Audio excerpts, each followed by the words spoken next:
Supreme court time দিয়েছে, 1 মাস হয়ে গেছে, 1 মাস গতকাল অতিক্রান্ত হয়েছে। সেই কারণে আমরা এখানে সিবিআই দপ্তরে এসেছি, সিবিআই কে তা জানাতে আদালতের থেকে অনুমতি নিয়ে একসাথে সব চোরদের ভরণ জেলখানায়।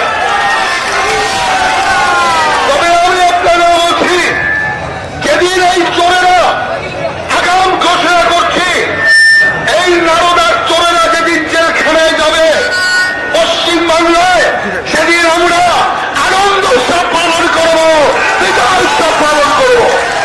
এই কারণে মমতা ব্যানার্জিকে বলতে চাই, যেভাবে আজকে আইনের অপব্যবহার করছে, গতকাল শিউরিতে উনি হনুমান জয়ন্তীর পুজোর ওপর লাঠিচার্জ করেছে। জামায়াত ইসলাম এত প্রিয় আপনার, জামায়াত ইসলামের কথায় আপনি হনুমানজির ওপর লাঠি চালান, হনুমানজির ওপর লাঠি চালান। আরে রাবণের মতো বীর, রাবণের মতো বীর রাম হনুমানের কাছে দাঁড়াতে পারেনি, আর শূর্পণখাকে তো লক্ষণই রাগ কেটে দিয়েছে। সেই কারণে আপনাদের স্মরণ করায়, রামের দরকার হবে না, রাবণ হনুমানজির দরকার হবে না, শূর্পণখার নাক আমার বিজেপির কর্মীরাই কেটে দেবে। এটা তাই আজ এখানে আমরা প্রতিজ্ঞা দিতে এসছি, যতক্ষণ পর্যন্ত চোরের আজ গ্রেপ্তার না হবে, জনগণের প্রতিনিধি হিসাবে আমাদের দায়িত্ব চোরেদের জেলখানায় পাঠিয়েই তবে আন্দোলন থেকে ক্ষান্ত হওয়া। অতএব সেই কারণে এই আন্দোলন আজকে শুধু নয়, প্রেসের লোকেরা জিজ্ঞাসা করছে, এর আগেও তো নারদা কাণ্ডে আপনারা রাস্তায় নেমেছেন, দরকার হলে আরো বারবার রাস্তায় নামবো। চোর যতক্ষণ জেলের বাইরে, বিজেপি ততক্ষণ রাস্তায়, এটা পরিষ্কার ভাবে বলতে চাই। অদ্ভুত জিনিস চলছে, এখানে হনুমান জয়ন্তী করা যাবে না, এখানে রাম শির পুজো করা যাবে না, এসব তো শুনতাম পাকিস্তানে। পাকিস্তান বাংলাদেশে হতো হিন্দুদের ধর্মাচরণ করতে দেওয়া হবে না। মমতাজি, এটা কি আপনি পাকিস্তান বানাতে চান? পাকিস্তান বানাতে চান? পরিষ্কার করে বলতে চাই, আমরা যতক্ষণ আছি, একজন বিজেপি কার্যকর্তার গায়ে এক ফোঁটা রক্ত থাকতে পাকিস্তান বানাতে দেব না। সেই কারণে আজকে এই চিতপুরের আমাদের 6 জন কার্যকর্তাকে জেলে পাঠিয়ে অস্ত্র আইনে গ্রেপ্তার করেছেন। আজকে এখানে দাঁড়িয়ে মমতা ব্যানার্জি চ্যালেঞ্জ ছুটছে, 6 জন কেন, 6 লক্ষ বিজেপি কার্যকর্তা আমরা জেলখানায় যাওয়ার জন্য তৈরি আছি।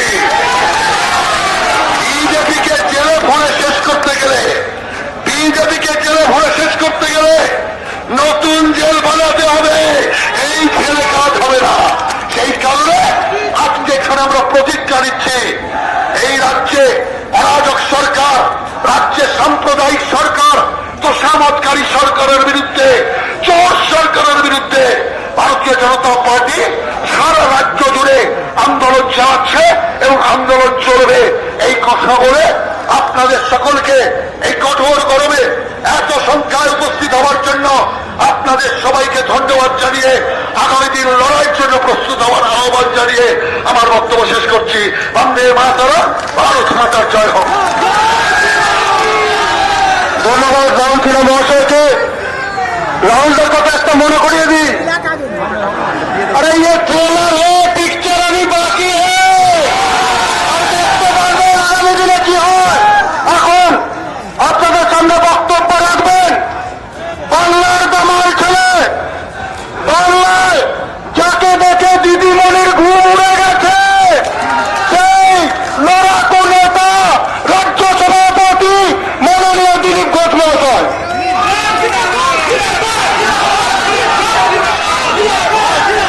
भारत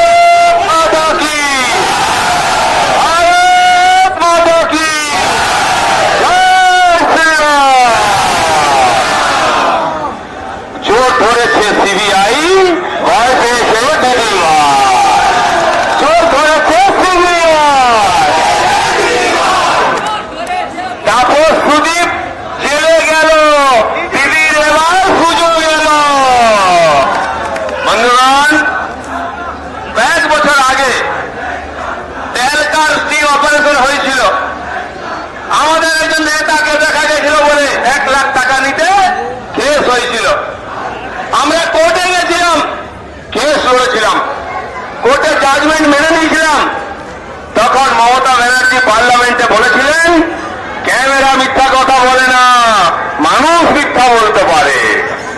আজ নারদা অপারেশনে চাকাটা ঘুরে গেছে, ক্যামেরায় দেখা গেল দিদির ছোট ছোট ভাইরা, মন্ত্রী, MLA, MP, IPS officer bundle bundle গায়েব করছে, বলছে আরে একটু দাও, কম পড়ছে, অনেক লোককে দিতে হয়। পার্টির জন্য কালেকশন করছেন কে? IPS officer Mirza. আর লুকোবার কিছু নাই, হাটে হাঁড়ি ভেঙে গেছে, দিদির ঝুলির বিড়ালটা বেরিয়ে পড়েছে, এখনো আঁচল চাপা দিয়ে ভাইদের বাঁচাবার চেষ্টা করছেন, হবে না। সিবিআই জম পেছনে লেগেছে। তাই বন্ধুগণ, সেই দিদি যিনি বলেছিলেন ক্যামেরা মিথ্যা বলে না, মানুষ মিথ্যা বলতে পারে, যেই ভাইরা ধরা পড়েছে তিনি বলছেন মানুষ মিথ্যা বলে না, ক্যামেরা মিথ্যা বলতে পারে। বুঝুন কারবার, ক্ষমতায় থাকলে একরকম, বাইরে থাকলে একরকম। মানুষ কিন্তু বুঝে গেছে ক্যামেরা মিথ্যা বলে না, দিদি মিথ্যা কথা বলে। তাই বন্ধুগণ, সত্য মিথ্যার পর্দা সরে যাক। যারা দোষী, বাংলার রাজনীতিকে, বাংলার সংস্কৃতিকে, বাংলার পরম্পরাকে যারা দূষিত করেছে, বাঙালির মানকে, মাথাকে যারা নত করেছে, ঘুষ নিয়ে এমএলএ এমপি হয়ে, সেই লোকগুলিকে সিবিআই কলার ধরে আগে জেলে ঢোকা। একটাই দাবি আছে বাংলার মানুষের, সেইটা বিজেপি রাস্তায় নেমে সিবিআই দপ্তরে নিয়ে এসেছে, যাতে কোর্টের আদেশ পালন হয়। সিবিআইয়ের প্রতি মানুষের বিশ্বাস নিরন্তর থাকে, সেই জন্য 1 মাস হয়ে গেছে আদেশ, কারবাই হয়নি। তাই আমরা চাইছি সিবিআই তার পরম্পরাকে ঠিক রেখে, মানুষের বিশ্বাসকে ঠিক রেখে দোষীদেরকে ধরে জেলে ঢোকাক। তাই বন্ধুগণ, সময়ের অপেক্ষা, মাস গেছে, সপ্তাহ আর দিন বাকি আছে। সিবিআই টিএমসির নেতারাই বলছেন বোধহয় এই সপ্তাহে এফআইআর হয়ে যাবে। রাত্রে ঘুম উঠে গেছে, দিনে স্নান খাওয়া উঠে গেছে, দিল্লি পর্যন্ত দৌড়েছেন ঠেকাবার জন্য। হাইকোর্টেতে যাতে জাজমেন্ট না হয়, ঠেকাবার জন্য দিদি আমার আপনার ট্যাক্সের 6 কোটি টাকা খরচা করেছেন কেস লড়ে, টাই টাই ফিস, কিচ্ছু হয়নি। দিদিতে হাইকোর্ট, দিদি দৌড়েছেন। দুদিন আগে ভাইরা পৌঁছেছেন দিল্লিতে, সরকারকে ধরছেন, কোর্টকে ধরছেন, জাজকে ধরছেন, টাকার বান্ডিল নিয়ে ঘুরছেন, যাতে জাজমেন্ট না হয়। ধর্মের কল বাতাসে নড়ে, এমন নড়ছে, পুরো সরকারটাই নড়ছে, এই যায় ওই যায়। 2019 অব্দি যাবে কিনা সন্দেহ আছে। বন্ধুগণ, এই যে অধঃপতন বাংলার রাজনীতি, যার হাত ধরে তিনি নাকি সততার প্রতীক। আপনারা ওই কাটআউট কি কোথাও দেখেন? রাস্তাঘাটে সাদা শাড়ি, হাওয়াই চটি, নিচে লেখা সততার প্রতীক দেখেন? দিদি ভাইরা জানে যদি ওই কাটআউট লাগাই, একটা মারও বাইরে পড়বে না, সব পিঠে। কেউ আর ওই কাটআউট লাগাতে যায় না। সাধারণ বাংলার মানুষ বুঝে গেছে এরা অত্যাচারী, ভ্রষ্টাচারী, এরা দুরাচারী। তাই ধর্মের জাগরণকে আটকাবার জন্য পুলিশ লাগিয়ে দেওয়া হচ্ছে। হাতে গেরুয়া পতাকা নিয়ে জয় শ্রীরাম বলে এগোচ্ছে তীর্থযাত্রীরা, তাদের উপরে নৃশংস অত্যাচার করছে পুলিশ, র্যাব নামিয়ে। এ তো কংস রাজত্ব হয়ে গেছে, দুর্যোধনের রাজত্ব হয়ে গেছে। সিরিয়া, আফগানিস্তান, বাংলাদেশ, পাকিস্তানের মতো আইএস আর তালিবানের রাজত্ব হয়ে যাচ্ছে। ভারতবর্ষ কোনদিন স্বৈরাচারীকে প্রশ্রয় দেয়নি। তাই কংসকে বধ করেছে, দুর্যোধনকে হারিয়েছে। এখানে প্রত্যেক যুগে, সত্যতেতা দাপর থেকে আধুনিক ঐতিহাসিক যুগে এই ধরনের অত্যাচারীদের আমরা ক্ষমতার থেকে নামিয়ে ইতিহাস থেকে মুছে দিয়েছি। এই সরকারের কপালে তাই লেখা আছে, আর সেই পবিত্র দায়িত্বটা তাই আসছে আপনাদের হাতে। সারা বাংলার মানুষ বিজেপির কোথায় আছে? বিজেপি বাংলায় আছে কারা? যারা এই ধরনের প্রশ্ন করতো তাদের জিজ্ঞেস করুন, আসুন এখানে নিজাম প্যালেসে দেখে যান বিজেপি আছে কিনা। গত 7 দিন 10 দিন ধরে রামনবমী থেকে হনুমান জয়ন্তী, রাস্তায় রাস্তায় হাজার হাজার লক্ষ লোক নেমেছে। প্রায় 300 জায়গায় শোভাযাত্রা হয়েছে, 20 লক্ষ লোক এই শোভাযাত্রায় অংশগ্রহণ করেছেন।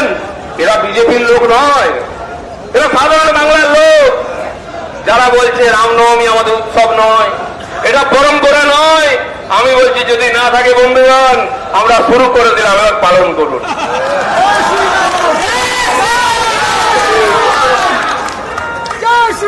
দিদির ভাইরা নামাজ পড়তে পড়তে, ইফতার করতে করতে, মহরম করতে করতে গুলিয়ে ফেলেছেন। কেষ্টদা রামনবমীর দিন হনুমানের পুজো করছেন। বিনাশ কালে বিপরীত বুদ্ধি, তার প্রকৃষ্ট উদাহরণ। আরে বাবা, রামের কাছে যেতে এত লজ্জা, কি করে যাবে? এত অন্যায় অত্যাচার করেছে, রাম মুখ দিয়ে আসছেও না। ঠিক আছে, হনুমানই ঠিক আছে, হনুমান বলতে বলতে রাম আসছে। আপনারা জানেন শেষ যে কথাটা শুনে আমাদের দুনিয়া ছাড়তে হয় সেটা হচ্ছে রাম নাম সত্য হয়। সেই কথাটাই সরকার বলবে, এবার হনুমান বলেছে, পরে বলে রাম বলবে, আমরা বলবো রাম রাম বাড়ি যান, আমরা আছি সামলে নেব। বন্ধুগণ, আজকে এই হাজার হাজার মানুষ যারা বাংলার ভাগ্য পরিবর্তনের জন্য রাস্তায় নেমে 42 ডিগ্রি টেম্পারেচার রোদ্দুরে হাঁটছেন, আমি বলছি আপনাদের পরিশ্রম, এই ত্যাগ তপস্যা বিফলে যাবে না, পরিবর্তন হবে। নরেন্দ্র মোদী যেদিকে বলেছেন পরিবর্তন হবে, অমিত শাহ যে বলেছেন সেই দিকে পরিবর্তন হবে, আর সেটা হচ্ছে রাম রাজ্য। বাংলায় সুশাসন, রাম রাজ্য কায়েম হবে। আপনার হাত দিয়ে হবে, আমার হাত দিয়ে হবে, এই